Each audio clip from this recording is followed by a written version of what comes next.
Hello student, तो पिछले part के कंटिन्यूएशन में हम लोग एक क्वेश्चन और देखते हैं। हम लोग आइडियाज पढ़ रहे हैं, टूल्स हैं या वर्डिंग्स, आप कुछ भी कह लें उसको, या हॉबीज का है, शौक।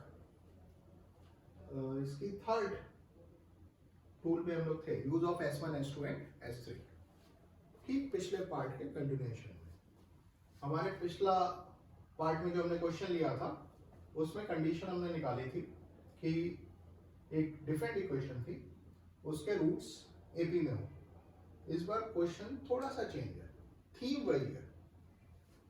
Find the condition for which the roots of the equation, this one cubic equation, are in GP, geometric progression. Okay, एक बार फिर से रिकॉल करते हैं कंडीशन क्या होती है। कोफिशिएंट्स के बीच में रिलेशनशिप। कोफिशिएंट्स क्या है? ए क्यूब, बी क्यूब, सी क्यूब, मतलब एबीसी उस कंडीशन में आना चाहिए। इस मीन्स कि कोफिशिएंट के बीच में ऐसी कौन सी रिलेशनशिप अगर एग्जिस्ट कर जाए तो ये इंश्योर हो जाए कि जो रूट्स हैं वो जीपी में हों या होंगे। ठीक, अब रूट्स हम खुद एज्यूम कर रहे हैं, तो जो भी रूट्स में हम एज्यूम करेंगे वो उसमें हमारे पास काफी चॉइसेस है, लेकिन सबसे अच्छी चॉइस ये रहेगी कि रूट्स अगर जीपी में है तो हमने मान लिया let the roots be alpha by beta, alpha and alpha beta. Okay, of course beta is not equal to 0, denominator में है। ठीक, ये हमने रूट्स मान लिए। अब यहां पर एक थॉट स्टूडेंट को ये भी आ सकता है कि सर आपने ये क्यों नहीं माने, अल्फा अल्फा बीटा स्क्वायर, ये भी जीपी में। तो देखो ये सिचुएशनल है। अगर आपको क्वेश्चन में 3 रूट्स जीपी में मानने हो, कोई भी 3 नंबर जीपी में मानने हो और उनके प्रोडक्ट की कंडीशन आपको मालूम हो या उनका प्रोडक्ट वेल इन एडवांस मालूम हो, तो ये रूट्स, ये नंबर्स एज्यूम करना ज्यादा फायदेमंद रहता है। क्यों? क्योंकि अगर आप प्रोडक्ट मालूम है आपको इन तीनों नंबर्स का जो कि जीपी में है, तो यहां से एक रूट आपको सीधे मिल जाएगा, बीटा बीटा कैंसिल आउट हो जाएगा, अल्फा क्यूब आ जाएगा तो अल्फा की वैल्यू आ जाएगी। यहां पर क्या होगा कि अगर इन तीनों का प्रोडक्ट करेंगे तो अल्फा और बीटा दोनों पार्टिसिपेट करेंगे। तो किसी एक, जो 3 नंबर हमने जीपी में माने हैं उसमें किसी एक नंबर की वैल्यू सीधे पता नहीं चलेगी। और अगर ऐसा नहीं है कि हमेशा एक मानते हैं ना, ये मानना तभी हमारे लिए बेनिफिशियल होता है, वरना कॉम्प्लिकेसी क्रिएट हो जाती है जब इन तीनों नंबर्स का प्रोडक्ट हमें पहले से मालूम हो। ओके, या वो कंडीशन इजीली फाइंड आउट की जा सकती हो। ओके, तो ये 3 नंबर हमने मान लिए जीपी में है जो कि इसके रूट्स हैं। अब ये अल्फा और बीटा के टर्म्स में मैंने रूट्स माने, तो मैंने अल्फा और बीटा एज्यूम किया, हमने एज्यूम किया, तो मेरा काम है कि वो उसको हम एलिमिनेट भी करेंगे क्योंकि वो आंसर में पार्टिसिपेट नहीं करेगा। ओके, चलिए अब आगे देखते हैं। अब थीम क्या है, कंडीशन हमें निकालनी है, रूट्स कैसे हो, जीपी में हो। ठीक, पिछली बार बिल्कुल पिछले क्वेश्चन जैसा थीम था जो पिछले पार्ट में हमने डिस्कस किया था। अब यहां पर हमें एक रूट निकालना है और सिंस वो रूट होगा तो वो इक्वेशन को क्या करेगा, सेटिस्फाई कर देगा। ओके, तो अब इनका प्रोडक्ट अगर हम देख लें, that is S3, sum of roots taking 3 at a time, that is S3, सिर्फ एक ही बनेगा, टेकिंग 3 एट अ टाइम तो एक ही बनेगा इन तीनों का प्रोडक्ट।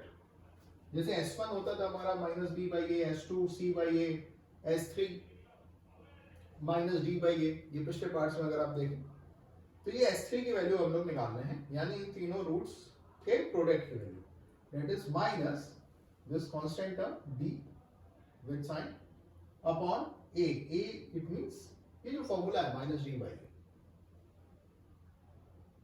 a क्या हो गया, coefficient of x cube, that is 1. Okay, this is equal to c cube. ये S3 आ गई, इन तीनों का प्रोडक्ट करेंगे अल्फा क्यूब आ जाएगा, तो alpha cube is equal to C cube, तो अल्फा की वैल्यू आ गई c। एक रूट की वैल्यू हमने निकाल ली in terms of what, coefficients. अब कंडीशन निकालनी है, अल्फा इसका रूट है, तो अल्फा इस इक्वेशन को क्या करेगा, सेटिस्फाई करेगा। अब इसमें x की जगह अल्फा पुट कर दोगे तो अल्फा में कंडीशन आएगी, सिंस अल्फा आपने खुद एज्यूम किया है तो वो आंसर में पार्टिसिपेट नहीं कर सकता। ओके, तो alpha is equal to c, since alpha is a root तो अल्फा की वैल्यू क्या आई, सी। उसको आप इस इक्वेशन में पुट कर दीजिए, आपको रिक्वायर्ड कंडीशन ऑब्टेन हो जाएगी। ये कंडीशन सी पुट किया, ये कैंसिल आउट हो गया, ये कंडीशन ऑब्टेन हो गई। इसको मैंने बॉक्स में कर रखा है कि आगे भी यूज करेंगे। इसका ये मतलब ना निकाल लेना कि इसको याद करना है, ना ना ना, कोई सीन ही नहीं। ठीक, अब अगर आपको फील लेनी है, चेक करना कि भाई ऐसा एक्चुअल में होता है कि नहीं, तो हमने 3 रूट्स ले लिए जो जीपी में है, लेट अस से 1 2 और 4, ये जीपी आ गई। हमने इक्वेशन फॉर्म कर दी बाय यूजिंग फैक्टर मेथड कि अगर 1 रूट है तो x - 1 फैक्टर होगा, 2 रूट है तो x - 2 और 4 रूट है तो x - 4 फैक्टर होगा। हमने मल्टीप्लाई कर दिया, एक इक्वेशन आ गई हमारी क्यूबिक इक्वेशन। और जस्ट हम चेक कर रहे हैं कि अगर रूट्स जीपी में हो तो ये कंडीशन फुलफिल होती है कि नहीं। ठीक, फील लेने के लिए होगी तो है। अब ये इक्वेशन आ गई, जो हमारी गिवन इक्वेशन है वो ये है, हमने गिवन इक्वेशन से कंपेयर करा दी, क्योंकि a cube b cube c cube जो आए हैं वो तो गिवन इक्वेशन के फॉर्मेट में ही आए ना। अब ये गिवन इक्वेशन से जब हमने कंपेयर कराया तो x स्क्वायर का coefficient minus a cube, x square का कोएफिशिएंट -7, कंपेयर कराएंगे तो a क्यूब की वैल्यू आ गई, b क्यूब की आ गई, c क्यूब की आ गई, तो c की आ गई। ओके, और जब हमने ये a क्यूब b क्यूब और c की वैल्यू, ये जो कंडीशन हम चेक कर रहे हैं, फील कर रहे हैं, इसके इस एक्सप्रेशन में हमने वैल्यू पुट की -a cube c square plus b cube c, ये चेक करने के लिए कि वो 0 आ रहा है कि नहीं आ रहा। तो वैल्यू पुट करने के बाद हमने ये देखा कि वो चीज 0 आ रही है। ओके, तो ये सिंपल सा क्वेश्चन है, बस एक फील लेनी थी आपको, तो हमने ये किया। ये कंडीशन याद करने की कोई जरूरत नहीं है। ओके, क्योंकि ये स्टैंडर्ड नहीं है। क्वेश्चन में जो होगा वो थीम समझो, कंसेप्ट समझो। क्वेश्चन में क्या ना कि क्वेश्चन चेंज हो जाएंगे तो कंडीशन चेंज हो जाएगी। सिंपल है कि कंडीशन, बस इतना याद रखो कि जीपी में अगर 3 नंबर एज्यूम करने हैं तो ये एज्यूम करेंगे, हमेशा नहीं, बुक्स में लिखा रहता है हमेशा एज्यूम कर लो, ना ना ना ना, ये तभी इस तरह के नंबर एज्यूम किए जाते हैं जब इनके प्रोडक्ट हमें पहले से मालूम हो।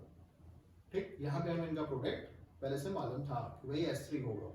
ओके, और S3 में कोई कंफ्यूजन नहीं होना चाहिए। S1 S2 S3 इसके हमारे पुराना पार्ट्स देख लीजिए, वो आपको क्लियर हो जाएगा। और अगर -b/a c/a -d/a इस फॉर्मेट में नहीं याद है तो आप ऐसे भी इसको देख सकते हो कि भाई S3 इज इक्वल टू, हमने एक जनरल फॉर्मूला बताया था, -1⁻³ कोएफिशिएंट ऑफ x क्यूब और ऊपर आ जाएगा coefficient of x⁻³ - 3, it means x⁻0, it means constant. Okay, तो यहाँ पर इसको हम सिंप्लीफाई करेंगे तो ये माइनस आ जाएगा, कांस्टेंट टर्म यहाँ पर हमारा -c³ है और कोएफिशिएंट ऑफ x³ 1। ये जनरल फॉर्मूला मैंने आपको बताया था, sum of roots taking r at a time is equal to -1⁻r coefficient of x⁻n और ऊपर आ जाएगा कोएफिशिएंट ऑफ x⁻n - r, यानी n is the degree of polynomial equation.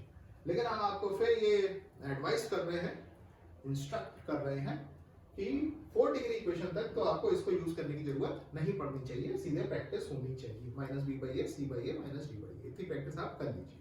Okay, तो फिर यहीं तक रखते हैं।